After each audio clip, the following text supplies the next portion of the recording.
پیارے بچوں، آج میں آپ کو عمر اور 14 اگست کی کہانی سناؤں گی۔ 10 سال کا عمر گھر میں سب سے چھوٹا تھا اور اسی وجہ سے وہ سب کا لاڈلا بھی تھا۔ اگست کا مہینہ شروع ہوتے ہی عمر جشن آزادی کی تیاریوں میں مصروف ہو جاتا تھا اور سب گھر والے اس کو جشن آزادی کی خریداری کے لیے پیسے بھی دیا کرتے تھے اور وہ بہت خوش ہو کر اپنی امی کے ساتھ بازار جا کر جشن آزادی کا سامان خریدتا تھا۔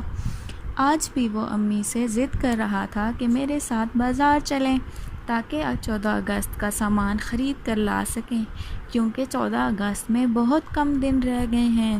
اس کی امی نے کہا کہ بیٹا، میں آج بہت مصروف ہوں، آپ اپنے ابو کے ساتھ جا کر خریداری کر لو۔ تو عمر ابو کے پاس جا کر کہنے لگا کہ ابو چلے میرے ساتھ، ہم بازار سے جشن آزادی کے لیے پرچم اور جھنڈیاں لے کر آتے ہیں۔ میرے سب دوستوں نے اپنی گلیوں کو جھنڈیوں اور جھنڈوں سے سجایا ہے۔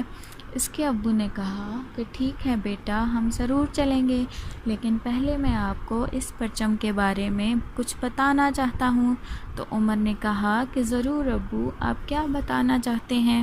ابو نے کہا کہ بیٹا، آپ کو پتہ ہے کہ ہمارے پرچم میں 2 رنگ کیوں ہیں؟ عمر نے کہا کہ نہیں ابو۔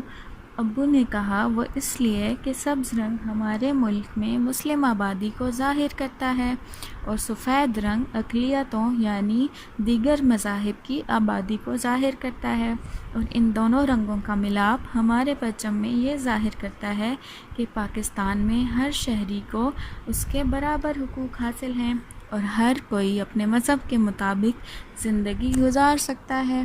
اور میں آپ کو یہ بھی بتانا چاہتا ہوں کہ آپ جھنڈا خرید تو لیں گے، لیکن اس کا احترام کرنا بھی ہم پر لازم ہے۔ عمر نے کہا ابو، پرچم کا احترام کیسے کیا جاتا ہے؟ ابو نے کہا بیٹا، آپ نے اپنے اسکول میں دیکھا ہوگا کہ صبح کے وقت روز پرچم کو سربلند کیا جاتا ہے اور شام کے وقت اسی پرچم کو احترام کے ساتھ واپس اتار لیا جاتا ہے۔ اس طرح سے ہم اپنے پرچم کا احترام کرتے ہیں اور ہم پرچم کو کبھی بھی زمین پر نہیں گرنے دیتے، نہ ہی ہمیں اپنے پرچم کو پاؤں تلے آنے دینا چاہیے۔ عمر نے کہا ٹھیک ہے ابو، میں ایسا ہی کروں گا۔ پھر وہ اپنے ابو کے ساتھ بازار کی طرف چل پڑا۔ پورا شہر جشن آزادی کی خوشی میں سرسبز جھنڈیوں سے سجایا گیا تھا اور عمر خوشی سے ہر ایک جھنڈی کو دیکھ رہا تھا کہ اچانک سے ایک جھنڈی پھٹ کر اس کے پاؤں میں آ گری اور اس نے اسے جلدی سے اٹھا کر چوم لیا اور اپنے ابو سے کہنے لگا کہ ابو، اگر ہم بھی اپنی گلی میں جھنڈیاں لگائیں گے تو وہ بھی اسی طرح ٹوٹ کر لوگوں کے پاؤں میں گریں گی اور اس طرح تو ہمارے پرچم کی بے حرمتی ہوگی۔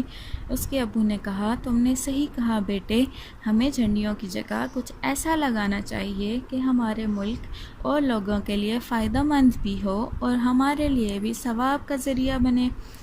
عمر نے کہا ابو، پھر ہم کیا کریں؟ ابو نے کہا بیٹا، تم نے جو پیسے اکٹھے کیے ہیں ان سے ہم پودے خریدتے ہیں اور ان پودوں کو ہم اپنے محلے میں لگائیں گے، اور جب یہ پودے بڑے ہو کر درخت بن جائیں گے تو ان پر پرندے اپنا گھر بنائیں گے، لوگوں کو ان درختوں کے نیچے سایہ ملے گا اور پاکستان سرسبز ہوگا۔